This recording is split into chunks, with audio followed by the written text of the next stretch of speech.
and then Quan Daniels. He's a guy that we got him listed here as D end. He's a linebacker / defensive end. Right now, we're going to bring him in and play him at linebacker, and he's really fast, light. He's tall but light.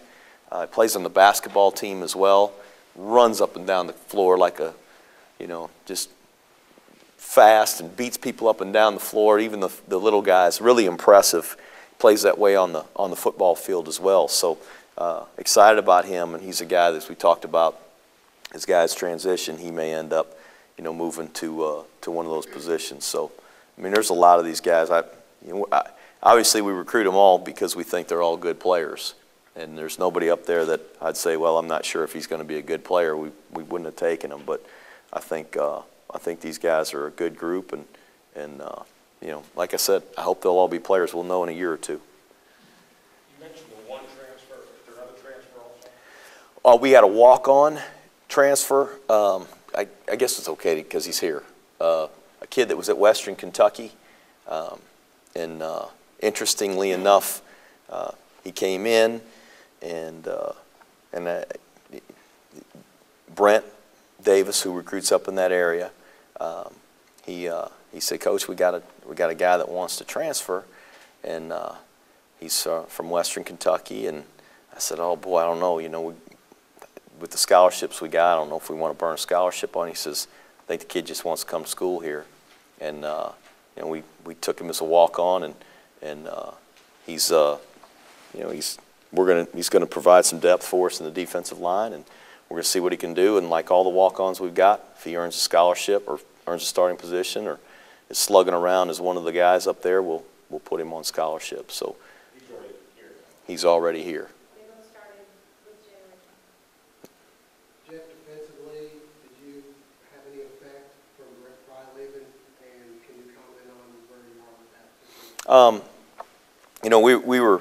We were disappointed to lose Brent. Brent did a great job. He was obviously a huge contributor in our success this year. Just the job he did with our defense and with the defensive staff. Terrific football coach, great guy. We love him, and we're going to miss him, but that's part of football. It's part of this profession, and it's part of championship teams. And when you win, you're good at what you do. People come looking for you, and there's other opportunities. And I think it's a great opportunity for him to be a coordinator in the SEC.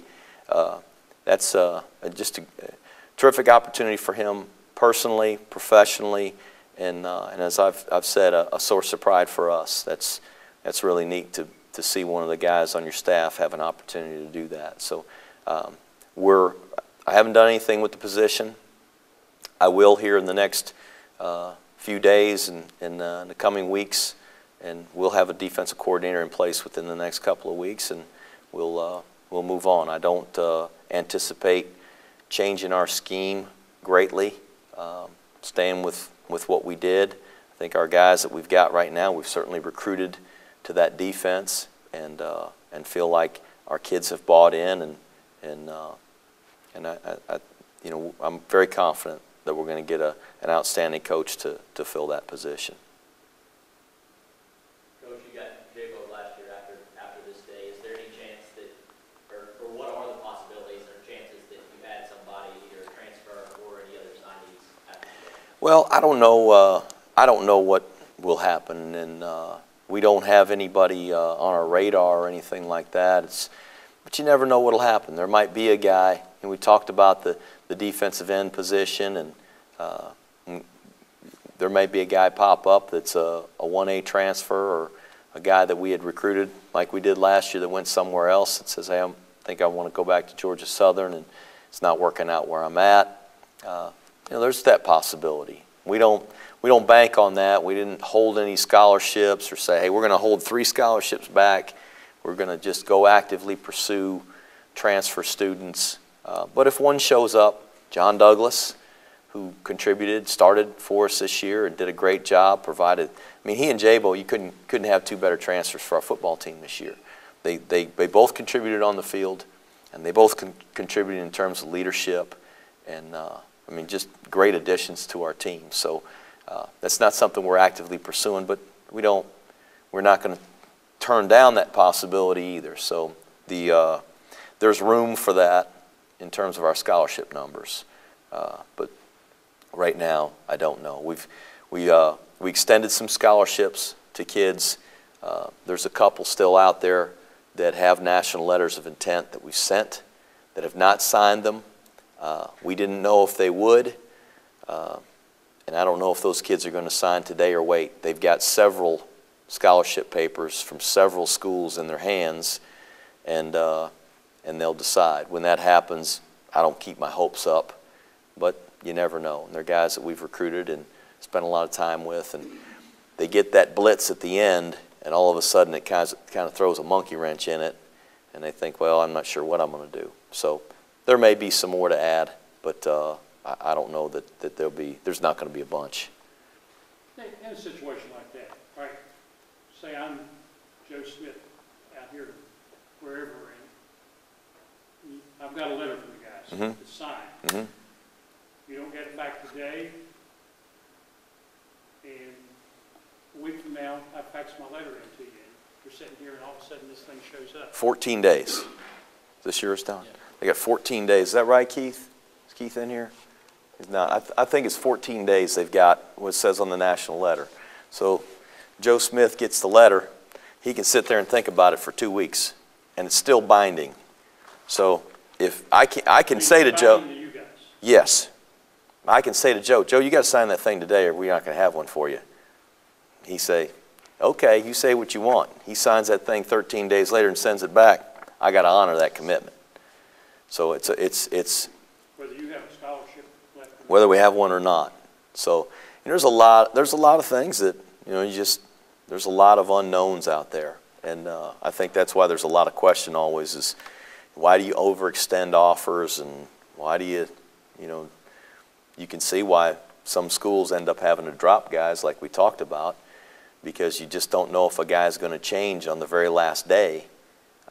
I mean, I'm watching ESPN in there, and it's just, to me, that's a circus sideshow. A guy's got 4 hats sitting out there, and he's going to pick the one he's going to go to on national TV. I mean, I'm an advocate against that.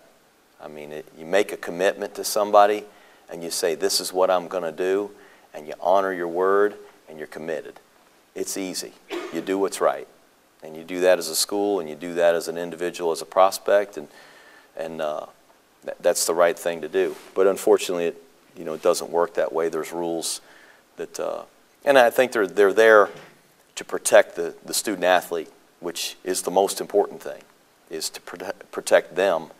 And if they get a letter and they just decide, hey, I'm not sure, they're not forced to sign when they're not ready. They can say, hey, I need to take some more time. Well, tell me a little bit about the Owens kid. Is there anybody left at West Side that you haven't recruited? Yeah, he was our first commitment, Owen Williams, of the class. He committed way back before the season even started. And we think he's an outstanding defensive lineman, athletic. So we're excited about him, and he's going to join, obviously, the 3 guys that we signed there from a year ago. We're going to continue to go back there. They keep sending us good players. We'll keep going until they send us a dud. Coach, the tight end position is not only easy to recruit this offense, it has such a big role in the wing T offense. Where do you see Wilson Hudgens? We get into those unbalanced sets so much, and we're using the wide receivers to line up as the tackle or the tight end position, the heavy tackle, and we're doing that so much, and we really had Tyler Sumner, who was the biggest of the guys we had. Just felt like recruiting a guy that's played that position in high school, and we'll line up there and be able to block and still catch the ball when we send him out on pass routes, which we've done, was probably going to help us. We got in that set a lot. And we've never really recruited a guy to play that position specifically, but I think the kid can not only line up there, but sometimes we can split him out receiver, and he can block. And he was in our camp. He ran 4.6 in our camp, And we really liked the way he moved around and caught the ball, and comes from a great program. Mickey Kahn, who's the coach there at Grayson, has done a great job, and we've had other Grayson guys that we've recruited, and we just really like that kid. And so I think he's got a nice role there, and we may end up taking some guys like that as the years go along, just to play that position. And a lot of times as tight ends, they know we don't have a tight end, and most of the guys can see that we're recruiting a tight end and he's going to end up playing offensive tackle. And well, here's a tight end position. For the ones that don't play tight end, then they move to tackle. And it's really very much like on defense, where you move those guys closer to the ball. And so I think it'll help our recruiting to have a guy like that in the program and say, yeah, we do have a tight end, and maybe we get a bigger athletic guy. So. Do any of these offensive players have experience with a similar style of offense? Let's see. Well, I'm trying to see if there's any of them that played in our offense. And yes, Trey Burdett from Monroe area played B-back in the same offense at Monroe area. Damon Smith, who was the quarterback on that team, who signed at Georgia Tech as an athlete, we were recruiting him as a quarterback, and those guys obviously playing those positions in that offense we thought were a good fit. And this guy is a guy that Brent had recruited him, and we had really a lot of good running backs that we were recruiting this year. And Coach Johnson kept talking about this kid. Paul kept saying, I think the best player on that team is that number 3, that running back they got. Man, he's a good player.